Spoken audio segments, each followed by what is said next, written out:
think there's something interesting in Genesis just because where science is. I don't know if, like for me, I had a hard time with the pragmatics of faith.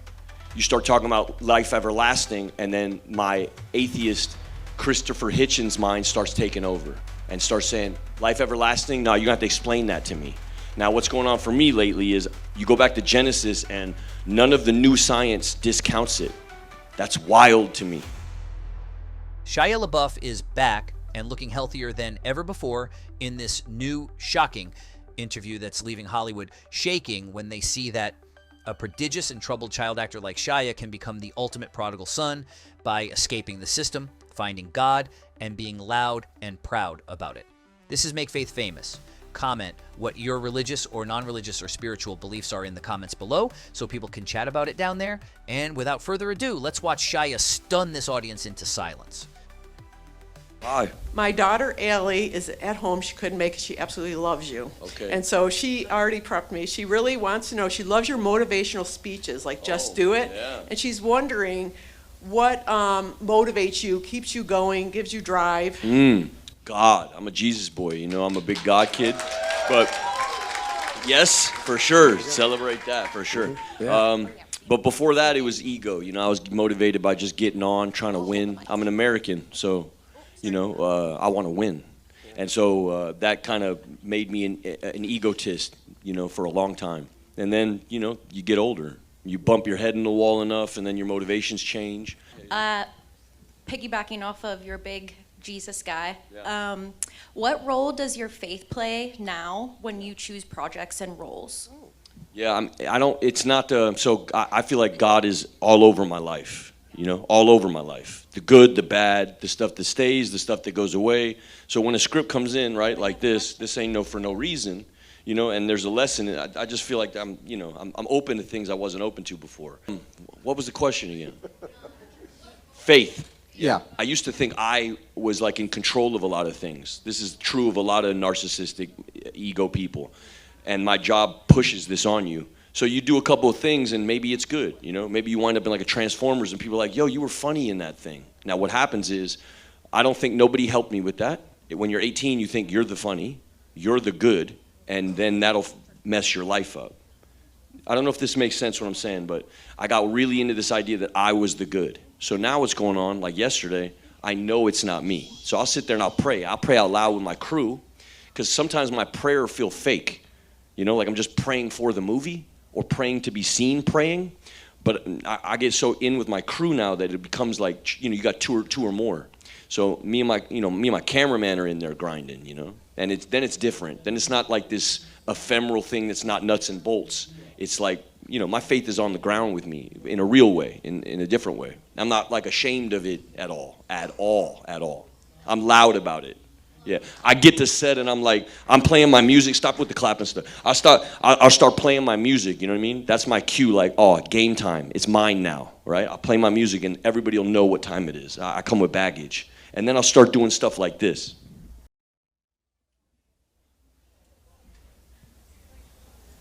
And I'll like cover myself. I don't even know what this is, but it's a cue. It's a cue to them that I'm getting ready. I'm revving up. But what's really going on is I'm saying, help me, dude. I got no plan. All you now. Take me. Tell me where to go. All you. Yeah? And he does. And I'm ill with him. I'm better with him. So, and for the people who don't mess with God in this room, I'm not trying to exclude you. It's just how I get down right now. Right now, today. I have another question. I'm a Christian myself as well. So I was wondering, what's a part of the Bible that you wish more people would study, whether they are a believer or whether they're an unbeliever? I think there's something interesting in Genesis just because where science is. I don't know if, like for me, I had a hard time with the pragmatics of faith.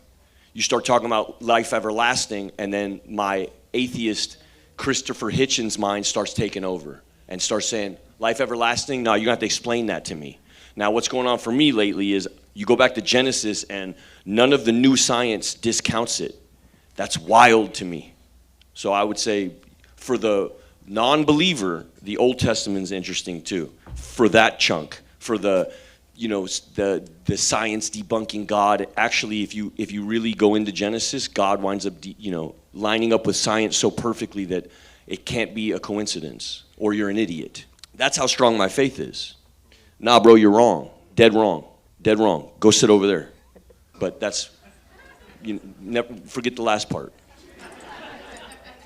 Yeah, God bless you all. Have a good day. And can't thank you enough for doing this. You know, for a flawed man like me to fall all the way in love with Christ, it's almost, you know, it's almost a statistic. I almost have become like, you know, what I always railed against. It's almost cheesy how real it's become for me. In this next clip, Shia gets even more up close and personal with these FaceTime thoughts and reflections on his faith, so you're not going to want to miss that. But real quick, I just want to back up and point out my 3 favorite parts of his Comic-Con interview before. And you can let me know in the comments if my 3 favorite moments align with yours. I'll sit there and I'll pray out loud with my crew, because sometimes my prayer feel fake. You know, like I'm just praying for the movie or praying to be seen praying. But I get so in with my crew now that it becomes like, you know, you got two or more. So first, I love that he's talking about prayer, praying with his crew, and he even says the famous 2 or more line from Scripture, which shows some genuine Bible knowledge as well as putting his faith into practice on the set. Second, I love how he dives into the Old Testament in Genesis and doesn't just discount it like I see a lot of Christians do. He actually almost said that God debunks the science. The science debunking God, actually, if you really go into Genesis, God winds up, you know, lining up with science so perfectly that. And lastly, I love how he says he's bold and proud and not quiet about his faith. You know, my faith is on the ground with me in a real way, in a different way. I'm not like ashamed of it at all. I'm loud about it. Yeah. Which is something he digs into in these next clips. And I promise you that if you're still watching this video, well, the wisdom that Shia drops next seems far beyond his years, and you're not closing out of this video without goosebumps. I can almost guarantee you that. And if I wasn't me and I was on the outside looking in, of course he had a come to Jesus moment. Of course, you know, I get I get the rolling of the eyes from the nons or the non-believers or the atheistics. You know, I understand because I was that. But it's what happened. And to deny it is not real. I mean, this saved my life. It's given me order in order to enjoy my freedom, because what I had previous was just wandering through the desert. And to be honest with you, authoritarianism is preferable to just wandering around in the desert, even though you have ultimate freedom. And so I think a lot of the nons that exist just haven't experienced the amount of pain that opens you up to being able to receive faith. Kant says a very powerful quote. He said, "I had to give up on knowledge in order to receive faith." And the only way that you give up on knowledge is when all your plans have failed. And so, you know, a lot of people still got a plan. They still got a couple of plans, even though they're in pain. And that's because their pain is mediocre. So, and I don't say this in a negative way or with any malice. I wish people profound pain, the kind of pain that allows you to open up to Christ and the love of this religion. It's the very literary religion. It's a religion for second chances and new opportunities. It's salvation for the lost. It's a relationship with a father. It's like coming back home. And there's even more in this car interview thing. But real quick, just a word from the sponsor of this video. Well, me and the Make Faith Famous hats I've designed. I know times are rough, so for a limited time only, kind of for the life cycle of this video, I guess, I'm lowering the price on the hats, which are available in a wide variety of colors. And my wife was just asking me the other day about when we might see one of these out in the wild, when we're shopping or taking the kids somewhere or something like that. So please pick one up and help that dream come true. And again, all for a reduced price, considering the crazy economic times we are in. And hey, I wonder if Shia would actually wear one if we got one to him somehow. Anyways, a boy can dream, right? Now back to Shia, where he's actually expressing some more profound truth bombs, and these last clips really show and highlight for me why I'm glad that God met him and essentially gave him a rough life. Maybe not materially, but internally, familially, in his social and personal life, mental life, etc. Because these are insights that I think you really can't easily get from a pulpit nowadays. It's rough around the edges, but it's enamored with Jesus. It's genuine, and it comes from a place of, as far as I can tell, true salvation. Let's keep watching. So I was blessed in the way that I entered the faith, and the way I was seduced into my love affair with Christ. It was a full-blown seduction, front to back, and I'm still in it.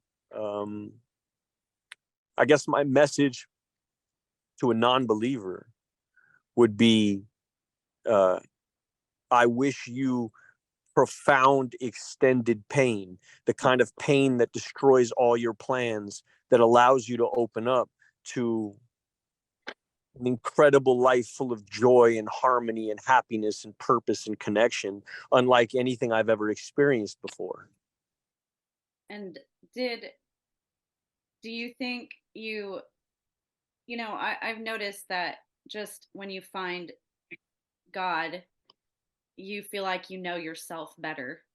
Do you feel like that? Do you feel like you know yourself better now that you? Yeah, I had no idea who I was previous. I mean, I was just living for more achievement, more goals, more animal instinct, pleasure seeking, selfish, self-centered, dishonest, completely inconsiderate of other people. If I was a nice guy, it was for an end. I had no charity in my life. There was no, I was a tolerant man. These things aren't Christian. Tolerance is a strictly Jewish thing. Full-blown acceptance is a Christian thing. And when you really ride with that, life is a joy. It's a pleasure. Even the tough stuff feels like a gift. It's like a hack. It's like a complete suffering hack. So once you've gotten the hack, once you feel fully embraced by God, there is no suffering. I mean, even the suffering feels like a gift. That's not in a masochistic sense, but in a purposeful sense. So, yeah, when I say it felt easy, that's not to say it wasn't without its challenges. What I would want people to take is the idea that you can hack your suffering. That your suffering is meaningful. It's actually a gift. That this kind of pain draws you away from worldly clamors and brings you closer to God. And if you can really heed that message, there's an incredible life on the other side, full of unbelievable joy and connection and purpose, the likes of which I never found in the Hollywood system or in the success animal-driven, animal instinct, pleasure-driven life. It's a bit like forgiveness. You don't feel forgiveness and then forgive a person. You forgive a person and feel the forgiveness. Suffering's a bit like that. It's, when you're in it and you have a really micro view of what's going on, there's no way you can enjoy it. But when you zoom out a little bit and recognize that you've been chosen, that you've been picked, that God's basically saying, come here, I love you. Once you can really get down with that idea and fully adapt to that idea, it really removes suffering, which really is, I think, the point of Christianity. The point of Christianity is to be loved and to trust a power greater than you that can handle all of your problems. God loves you, and he's cheating in your favor. And I don't have to do all this acting stuff. You're good. Stuff. Yeah.